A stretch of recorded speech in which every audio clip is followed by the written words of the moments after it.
A maioria dos pastores não entra no ministério por dinheiro. Na verdade, eles acreditam que receberam uma chamada do Senhor, uma chamada ministerial, e disseram sim a ela. A partir daí, então, a gente começa a estudar. Vamos investir, então, em cursos teológicos, em preparação teológica, para poder servir melhor e com excelência a obra do Senhor. Para atender a diretoria ou a convenção, muitos mudam de cidade, vão para lugares que antes não conheciam, abrem mão de alguns sonhos e alguns até de profissão. A verdade é que ninguém conta e nem prepara esses pastores para a conta que vai chegar de cada decisão tomada ainda no começo ou no início do ministério. E aí, o ministério que começou pela paixão, que começou com ardor no coração, ele passa a ser sustentado pela responsabilidade da palavra daquele homem que ergueu suas mãos e disse sim ao ministério. E no decorrer da caminhada surge algumas pressões que poucas pessoas percebem. Porque o pastor, além de pregador, ele também tem que ser um conselheiro, ele tem que ser um gestor financeiro, ele tem que ser um líder, ele tem que ser o evangelista. O pastor, ele é o solucionador de conflitos e crises na igreja. Ele não pode errar, ele não pode falhar, porque ele é o pastor. É interessante, porque se alguém entra em crise ou com algum problema de saúde, meia-noite o telefone toca. Infelizmente, quando há uma perca na igreja, alguém chega a falecer, pela madrugada o telefone também vai tocar. E se o casamento entra em crise, a gente precisa chamar o pastor para conversar.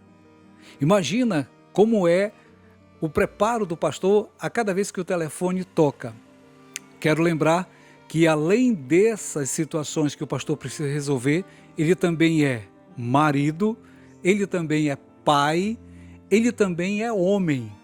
E há dias e momentos em que só ele sabe e conhece o vazio que está na sua alma dentro daquele homem que está atrás do púlpito. Ele cuida de todos, mas quem cuida do pastor? E com o passar do tempo, de forma imperceptível, chega o esgotamento. E o esgotamento nem sempre aparece primeiro no corpo. Ele vem com desânimo, ele chega na alma. O sermão, a pregação, que já não tem o mesmo entusiasmo, a oração vira quase que como uma obrigação.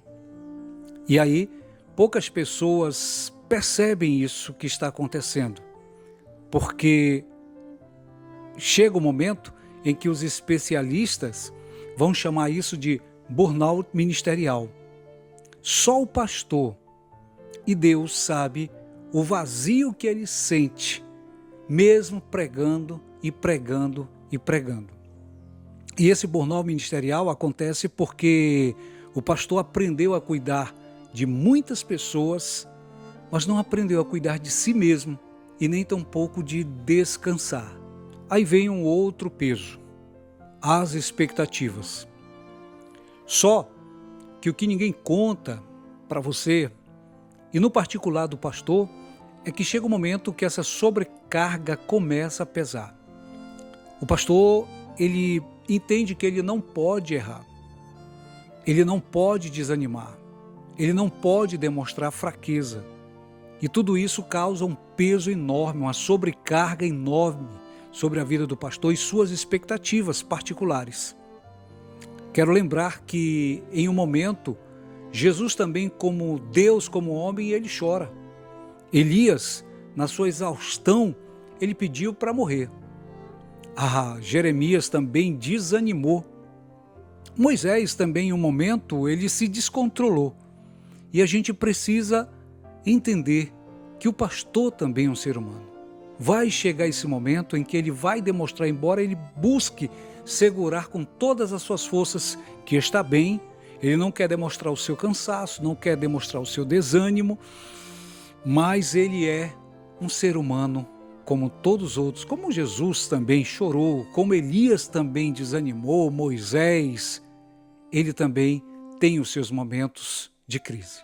E um dos maiores motivos que leva os pastores a desistirem tão cedo do ministério, conforme pesquisas, e o que nós vemos em vários informativos e redes sociais, que pastores desistem, pastores chegam a falhar, pastores estão desistindo cada vez mais cedo. Como igreja, nós precisamos aprender a cuidar, a considerar esse lado humano dos pastores. Assistindo uma certa palestra, um colega chegou a dizer que pastores ou pastor é aquele que tem poucos amigos. Porque o pastor ele tem receio de se abrir, ele tem receio de contar os problemas. A família do pastor não pode errar, o pastor não pode cometer erros. E essa sobrecarga pesa. O pastor precisa de amigos. O pastor precisa aprender a confiar em pessoas para poder abrir o seu coração. E eu gostaria de chamar a sua atenção. Quem sabe não é um dos motivos que fazem com que pastores desistam cada vez mais cedo do ministério, porque a igreja ainda não aprendeu a cuidar do homem que está atrás do púlpito. Vale essa reflexão, vale essa chamada para nós refletirmos com consciência e coração em favor daqueles que deixaram seus sonhos, suas profissões para cuidar de pessoas. E eu volto a fazer a pergunta: por que tantos pastores estão desistindo tão cedo do ministério? Será que há uma crise? Eu acredito que quando a gente conversa e abre o coração sobre isso e fala francamente, abertamente sobre essa realidade, nós vamos entender que igrejas saudáveis também precisam de líderes saudáveis. E se temos líderes saudáveis, vamos ter igrejas saudáveis também. Há pouco tempo eu vi crise na escola bíblica dominical. Um recurso e uma ferramenta tão grande entra em crise na história das Assembleias de Deus. E aí a diretoria, a convenção, começa a se despertar para identificar a causa desta crise. Será que não é hora de nós olharmos com mais atenção para os pastores, para esse patrimônio que Deus nos deu? O próprio profeta Jeremias, em seu livro, diz: e vos darei pastores que vos pastoreiem, com sabedoria e ciência, pastores segundo o meu coração.